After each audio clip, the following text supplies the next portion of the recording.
आज हम करवा चौथ की कहानी सुनेंगे। बोलिए चौथ माता की जय। एक साहूकार के 7 बेटे और एक बेटी थी, जो कि 7 भाइयों की लाडली बहन थी। 8 भाई बहन एक साथ बैठकर खाना खाते थे। कार्तिक की चौथ आने पर बहन ने करवा चौथ का व्रत रखा। जब 7 भाई खाना खाने आए तो उन्होंने बहन को भी खाना खाने के लिए बुलाया। तो मां बोली, आज इसका करवा चौथ का व्रत है। जब चांद निकलेगा तब यह अर्घ देकर ही खाना खाएगी। तुम सब खा लो। तब भाइयों ने जंगल में आग जलाकर छलनी में से चांद दिखा दिया। बहन भाभियों से बोली, चलो अर्घ दे लो। छोटी सी की शादी कर दी थी। पहले छोटी बच्चियों की ही शादी कर दी जाती थी। उसने सोचा चांद निकल आया है। भाभियां बोली, ये तो चांद निकला है, वो तुम्हारे लिए है, वो तेरा चांद है, हमारा चांद तो रात को निकलेगा। बहन चांद को अर्घ देकर भाइयों के साथ खाना खाने बैठ गई। पहला टुकड़ा तोड़ा तो बाल निकला। जब कोई खाना खाते हैं तो उसमें बाल नहीं निकलना चाहिए, उसमें बाल निकला। और दूसरा टुकड़ा जब तोड़ा तो छींक मारी किसी ने। और तीसरी जब बाइट तोड़ी, तीसरा टुकड़ा तोड़ा तो राजा के घर से बुलावा आ गया कि राजा का लड़का बीमार है, जल्दी भेजो। साहूकार जी जो थे उनका लड़का का बुलावा आ गया। मां ने लड़की को पहनने के लिए कपड़े निकालने को 3 बार बक्सा खोला। पहले संदूक और बक्से में ही कपड़े रखा करते थे ना, तो तीनों बार खोला तो तीनों बार ही सफेद कपड़े, काले कपड़े, नीले कपड़े, ऐसे कपड़े निकले। मां कुछ समझ गई कि कुछ दिक्कत है। तब मां ने वही कपड़े पहनाकर ससुराल भेज दिया। सुहाग के कपड़े नहीं निकले, जैसे लाल पीले हरे वो कपड़े नहीं निकले थे। फिर मां ने मजबूरी में वही कपड़ा पहना के भेज दिया। लड़की के साड़ी के पल्ले में एक सोने का सिक्का बांधकर मां ने कहा, बेटा रास्ते में जो भी मिले सबके पैर पड़ती जाना, यानी कि उनके पैर छूती जाना, ढोक लगाती जाना। जो तुझे सुहाग का आशीर्वाद दे कि तू सुहाग भोगे, बेटा पोता खेले, उसको यह सिक्का दे करके अपने पल्ले में गांठ लगा लेना। रास्ते में किसी ने भी पैर पड़ने का सुहाग का आशीष नहीं दिया। सबने यही आशीष दी कि ठंडी हो, सब्र करने वाली हो, 7 बहनों की, भाइयों की बहन हो, अपने भाइयों का सुख देखने वाली हो। किसी ने भी ये आशीर्वाद नहीं दिया कि तुम सुहागन भागन रहो। अब ससुराल के घर पहुंची तो दरवाजे पर छोटी सी ननद खड़ी थी। मां ने ये समझाया था कि अगर तुझे किसी भी, तेरी जेठुती हो, तेरी ननद हो, कोई भी हो जो तेरे पैर दिखे, उनके पैर छूती जाना। तो उसने, बहन उसके पैर भी पड़ी तो ननद बोली, सीली हो, सपूती हो, 7 बेटों की मां हो, मेरे भाई का सुख देखने वाली हो। यह आशीष सुनकर उसने सोने का सिक्का ननद को दे दिया और अपने पल्ले में गांठ मार ली। जैसे मां ने कहा था वैसे ही कर लिया। अंदर गई तो सासू जी ने कहा, ऊपर कोठड़ी है, वहां जाकर बैठ जा। जब वह ऊपर गई तो उसने देखा कि उसका पति मरा चुका है।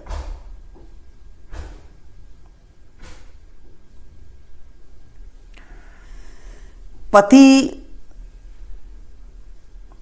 बिल्कुल मर चुका था। अब वह उसे लेकर उसी कोठड़ी में पड़ी रही। उसने ले जाने नहीं दिया पति को। उसने कहा कि मुझसे भूल हुई है, अगर आप लोग नहीं मानते तो मुझे एक कोठरी दे दे, मैं वहां पर रह लूंगी, लेकिन मैं चौथ माता से जो मैंने गलती करी है उसकी मुझे ये सजा मिली है, आप मत ले जाएं। अब वह उसे लेकर उसी कोठरी में पड़ी रही और उसकी सेवा करती रही।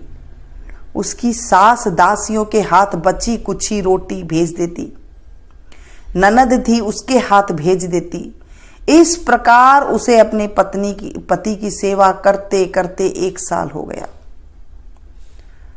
करवा चौथ के बाद मंगसीर आई। मंगसीर की चौथ माता के पैर पकड़े उसने कहा, मैंने तुझे दुहाग नहीं दिया है, मेरे से बड़ी चौथ आएगी वो देगा। मंगसी के बाद पौ की चौथ आई, पौ के बाद माह की चौथ आई, माह के बाद फांगण की आई, फिर बैसाख की आई, चैत की आई,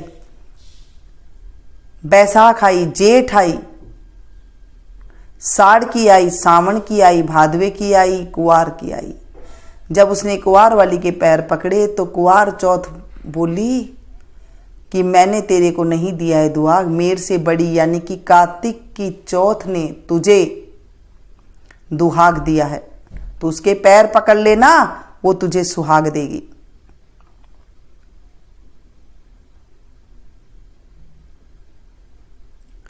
इस तरह करते करते उसे 12 महीना हो चुका था, 1 साल हो गया था।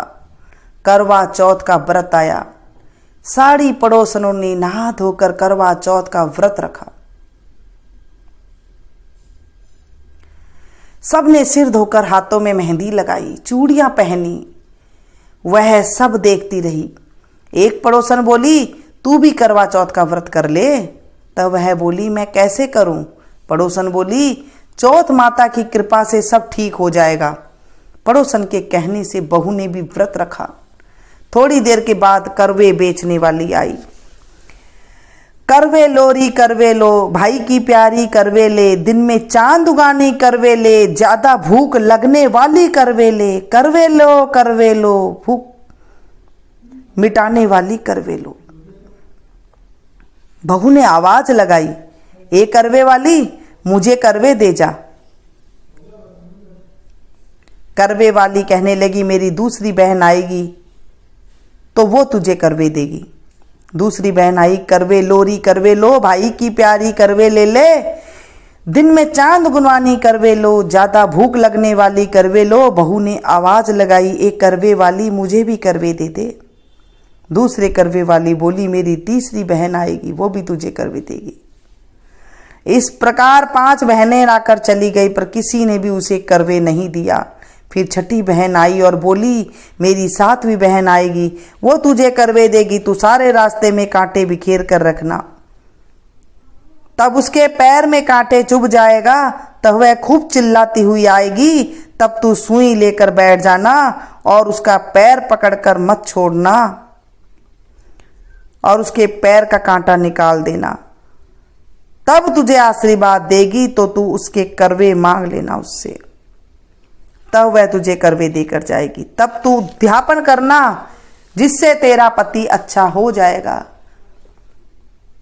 अब उसने वैसा ही किया, सारे रास्ते में कांटे बिछा दिए। जब 7वीं बहन करवे लेकर आई तो पांव में कांटा चुभने के दर्द से खूब चिल्लाती हुई आई, तो बहू ने उसका पैर पकड़कर छोड़ा नहीं और उसको कांटा निकाल दिया। जब उसने आशीर्वाद दिया तो बहू बोली, जब तुमने आशीर्वाद दिया है तो करवे भी देकर जाओ।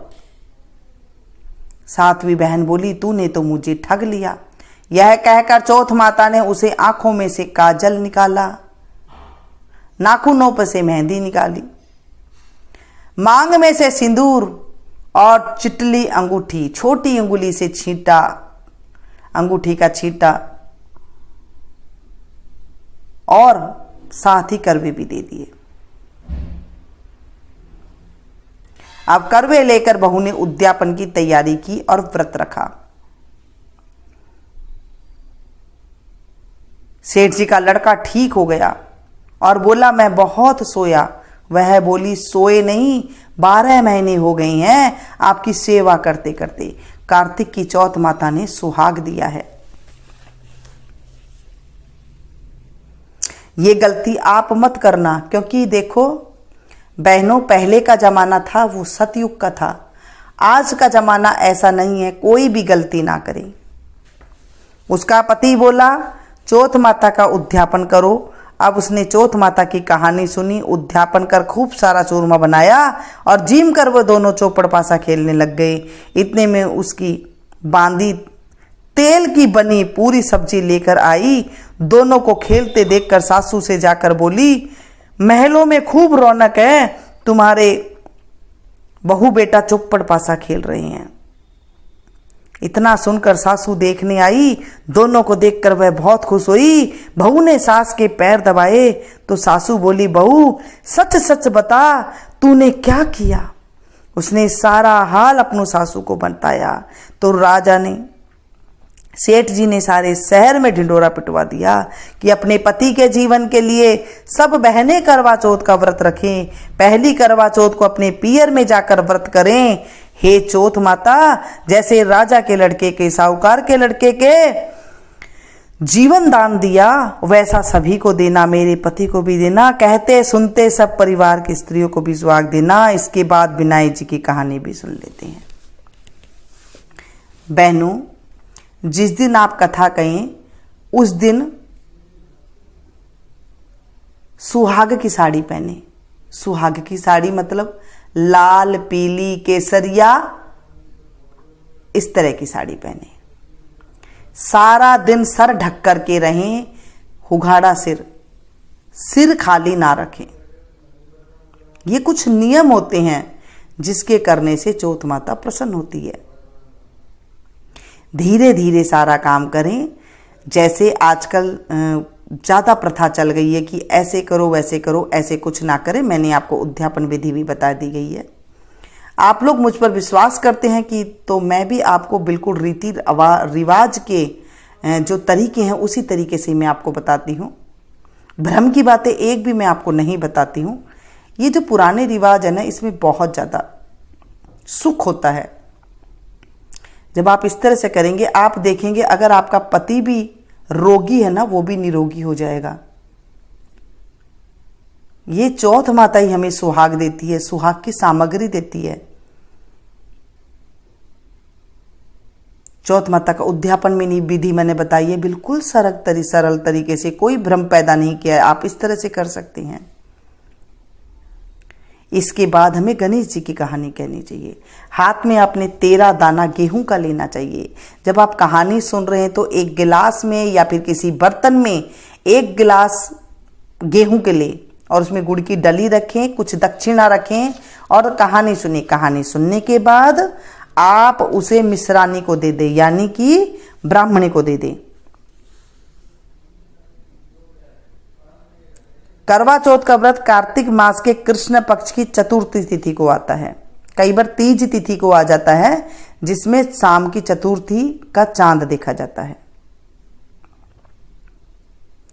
शाम को कई लोगों के 4 बजे के करीब मिट्टी के करवे पर मोली बांधकर रोली से एक साथिया बनाकर उस पर रोली से 13 बिंदी लगाई जाती है। और ये जो लोटा होता है करवा, जो मिट्टी का होता है,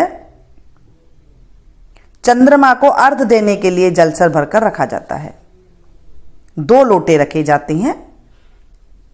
एक तो सूरज को जल देते हैं जिससे स्टील का होता है, और एक होता है ये। फिर एक थाली में रोली, गेहूं के दाने और लोटा जल से भरकर रखते हैं। अपने माथे पर रोली की से बिंदी लगाते हैं। लोटे पर भी मोली बांधकर साथियां बनाते हैं। दोने पर साथियां बनाना है। फिर हाथ में गेहूं के 13 दाने लेकर कहानी कहते हैं। कहानी सुनने के बाद कुछ गेहूं के दाने लोटे में डालते हैं और कुछ दाने साड़ी के पल्ले में बांध लेते हैं, जो कि रात्रि में चांद को अर्घ देते समय हाथ में मिठाई लेते हैं। साड़ी के ऊपर ओढ़ना लेते हैं, जैसे जिसे चूंदड़ी कहते हैं। कहानी सुनने के वक्त उस चूंदड़ी में ही जो आपने 13 दाने गेहूं के लिए थे वो बांध लिए जाते हैं। ये हमारी पुरानी प्रथा है। उस चूंदड़ी में ही दाने बांधते हैं। फिर जब अर्घ देते हैं, अर्घ आप जब देते हैं चंद्रमा को, तो पल्ले से वो दाने निकाल करके फिर चंद्रमा को अर्घ दिया जाता है। लोटे का जल सूरज को देते हैं। दिन में जब आप कहानी सुनते हैं उसे सूरज को देते हैं। एक थाली में फल, मिठाई, चावल का भरा हुआ खांड जिसे चीनी कहते हैं, चीनी का करवा और रुपया रखकर बायना मिनसकर सासू जी, ननद जी या जिठानी जी को दिया जाता है। जो पानी बच जाता है बाकी गमले में डाल देते हैं, अगर कोई पानी बच गया है तो। नहीं तो सूरज को अर्घ दे दें। और फिर शाम के लिए तो आपने वो करवा रख ही लिया है। इस तरह से करते हैं। उद्यापन मैंने आपको बता ही दिया है। बोलिए चौथ माता की जय। हे चौथ माता, आज हमने ये कथा सुनी है। इस कथा में कोई भी भूल चूक हो गई हो, हे चौथ माता मेरे व्रत में कोई भूल चूक हो गई है, तो उसे मुझे बच्चा समझ के मुझे माफ कर देना। मैं आपकी बच्ची हूं, मुझे माफ कर देना मां। आज मैं करवा चौथ का व्रत कर रही हूं। इस व्रत में कोई विघ्न बाधा ना आए और मेरे पति की लंबी उम्र करना। मैं जब तक इस दुनिया में रहूं मेरे पति मेरे साथ रहे, ऐसी कृपा करना। कहानी अधूरी है तो उसे पूरी करना, पूरी है तो मां उसे स्वीकार करना। हे माता, हे चौथ माता, मुझ पर कृपा करना। इस तरह से हमें करना चाहिए। बिंदाई जी की कहानी। एक गांव में दो माँ बेटी थी। बेटी माँ से बोली, गांव के सब लोग गणेश जी का मेला देखने जा रहे हैं, मैं भी देखने जाऊंगी। माँ बोली, वहां बहुत भीड़ होगी, कहीं गिर पड़ गई तो चोट लगेगी। बेटी ने माँ की बात नहीं मानी तो माँ ने बेटी को दो लड्डू और घंटी में पानी देकर कहा, एक लड्डू तो गणेश जी को खिलाकर पानी पिला देना, दूसरा लड्डू तुम खाकर बचा हुआ पानी पी लेना। बेटी मेले में चली गई।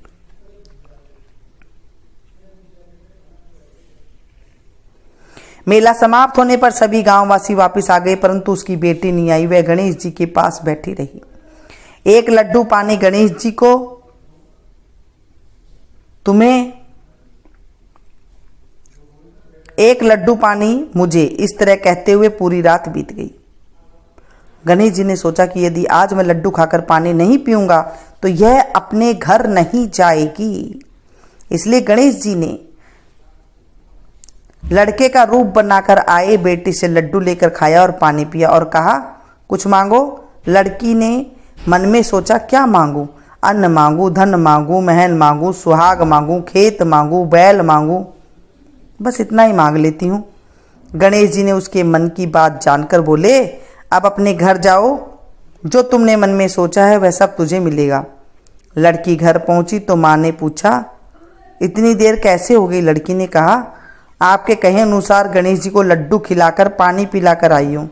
देखते ही देखते जो कुछ बेटी ने मन में सोचा था वह सब कुछ उसके घर में हो गया। हे गणेश जी महाराज, जैसे आप उन माँ बेटी पर बरसे, वैसे कहते सुनते हर किसी पर बरसना।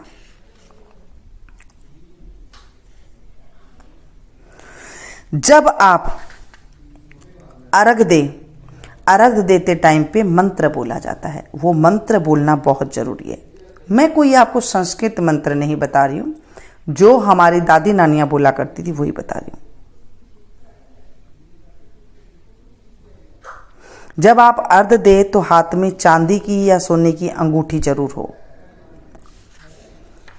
चांदी की अंगूठी अति शुभ होती है। उस दिन हाथ में लेकर के आप चाहे सूरज को अर्घ दे रहे हैं तभी भी और चंद्रमा को दे रहे हैं तो भी ऐसे बोला जाता है, शीश मोतियारी सांकली, गले मोतियारो हार, करवा चौथ का चांद ने अर्घ देऊं, जियो मेरा पूत भरतार। ऐसे बागड़ी में बोला जाता है।